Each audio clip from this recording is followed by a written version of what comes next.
So I will move now to my second question, which is connected to this discussion which was organized on March the 7th, I think, within the frames of Red Dawns, which was dealing with an issue of feminist public space and the question, like, do we and why we need these spaces just for LGBTQ community and women.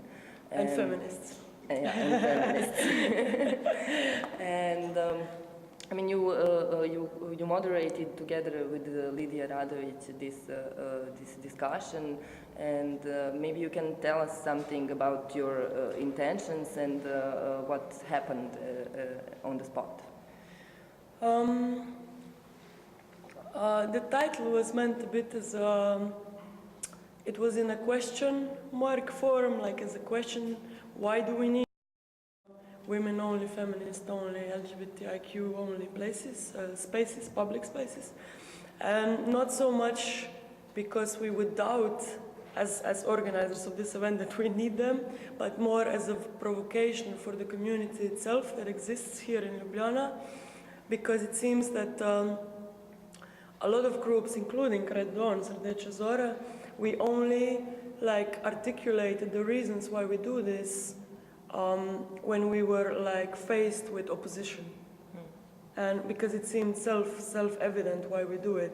And so, because there are a lot of different groups in Ljubljana, from more social projects for women or counseling projects to activist groups and reading groups and so on.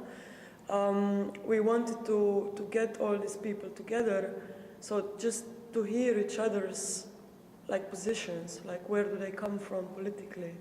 And the discussion was really interesting simply because we didn't expect actually all these people to show up at all.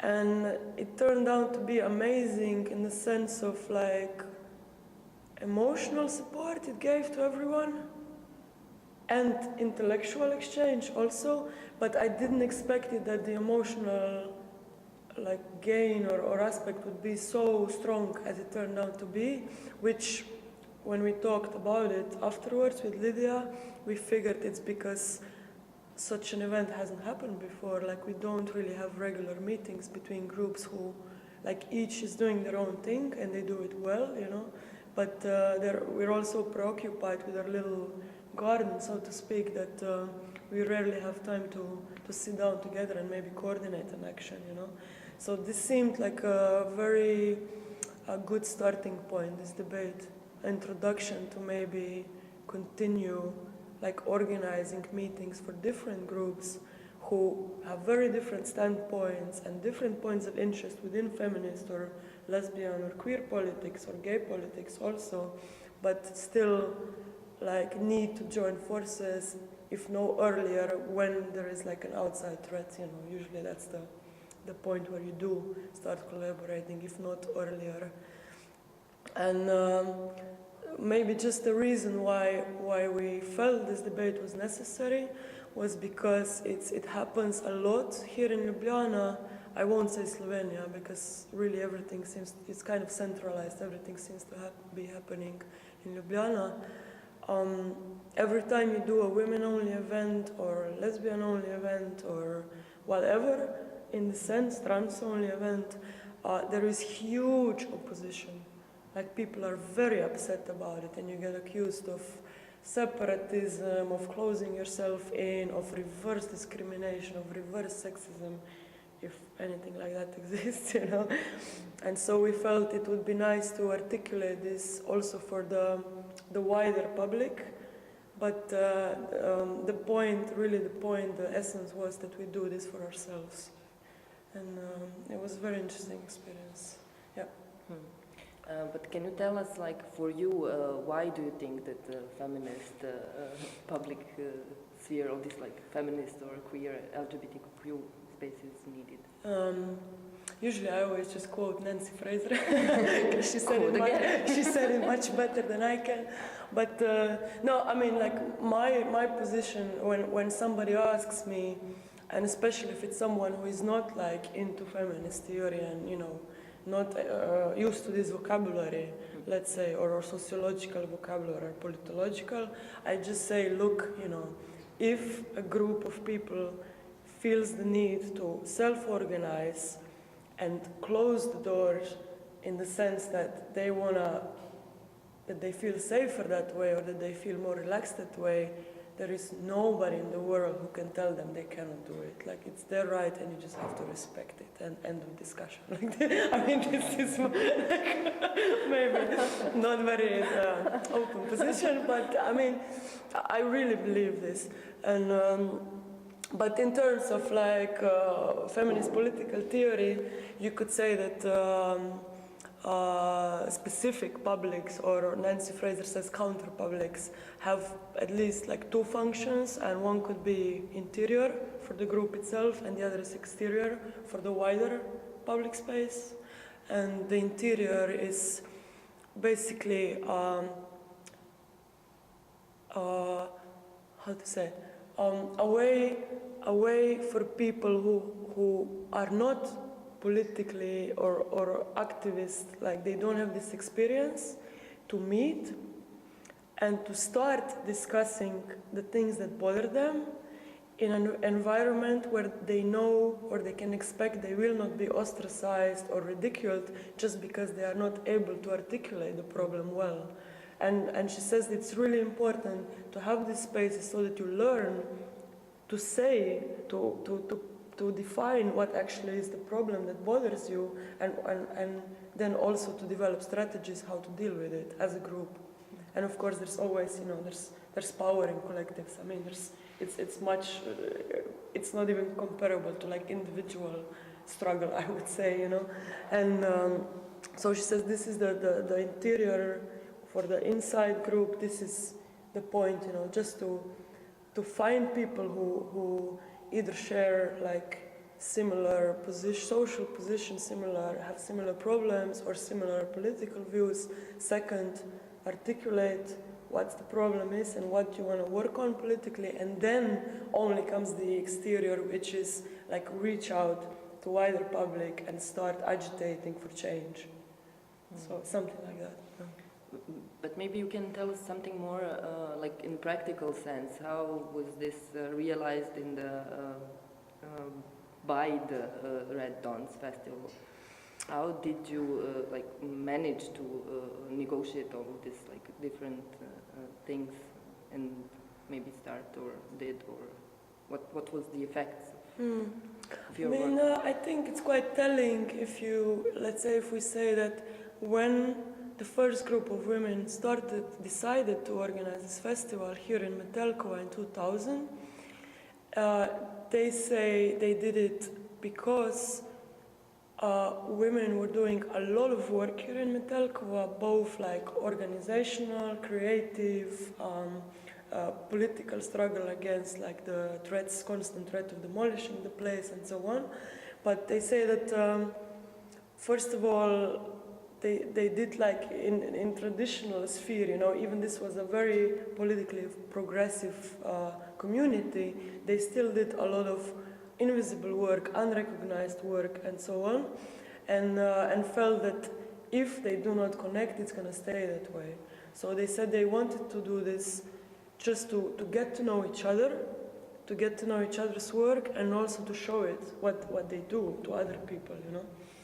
Within Metelkova and within Ljubljana, within Slovenia, and gradually internationally also. So this framework just, you know, kind of naturally expanded throughout the years. But I want to say their definition of the festival in the beginning was Festival of Women's Creativity. They did not dare to use the word feminism because they did not consider themselves feminists, because they weren't sure what this would mean in this context. And for historic reasons also, and NGOization of feminism and blah, blah, blah. But then a few years later, the title changed to Feminist Festival, and a lot of women in the group who I spoke to, like when I was doing the interviews 3 years ago, said we only felt ready to change name to Feminist Festival once we knew what we're talking about, and we were able to tell other people why this is feminist and not women's, what's the difference. So like a self-education process also. And then we changed it to maybe 5 years ago, I think, 6, to Feminist and Queer Festival, just because we also wanted to widen the scope for a very controversial word and concept, which is queer, an import, as you know, from the States. And because we felt that it would expand our political scope and be more opening towards sexual minorities, also not be so heteronormative as it was, I think, and just expand the space for discussion and for productive conflicts, as one of them said. So in that sense, that would be the inside view. And of course, the outside is that since feminism in Slovenia, and I think wider in post-socialist space, is almost like a curse word or a very stigmatized political position, it's even the fact that the word feminism and queer make it to mainstream media, because as a festival we get quite surprisingly a lot of attention, even though we are totally DIY. You know, you get an opportunity to talk about these issues in like national radio, national TV, even if they give you 5 minutes, 10 minutes, it means the voice gets out, you know. So we always do try to address the wider audience, and that's why actually most of the events are open for everyone, except like if we feel that it's better to do it for women only, which mostly relates to workshops and like maybe more tricky issues where even the feminists or the participants themselves don't feel too confident about. But this is always a matter of discussion. Like. And how do you relate to other social and political groups, like dealing with some other issues and also some like radical or emancipatory positions around you in Slovenia? Well, first of all, the whole left-wing activist scene is not so big, so I think we all kind of know each other and like each other's work. You know, if you like engage in like public discourse, you know who's there. And there are lots of groups, also like since last October, you know, October 15th, and the Occupy movement, there's a whole new generation coming up that's doing really interesting stuff. But the alliances that we built are mostly with the groups that existed before for now, and they range from like the anarchist space above the gallery to like the lesbian club and the gay club, and this year we also collaborate with the Workers' Punks University, with Kyberpipa or Cyberpipe, which is a place for open source technologies. Who else? Like a bunch of collaborations. And it really depends on the program, because first of all, we are often financially not able also to carry out this big program. During the year, we do small events, this works out, but not only for financial reasons, also because of the content, you know, that we feel is linking us with separate groups. We try to invite them for collaboration, cooperation, co-production, whatever they feel they can do, you know. And it takes a while, you know. For example, with the anarchist info shop, in the beginning they would just offer space. They would not contribute ideas for the program, and there was always this hesitation. Felt like, we're not sure if this is like we agree with what you do and if we like it, and like there was this like distance, you know, and then gradually, you know.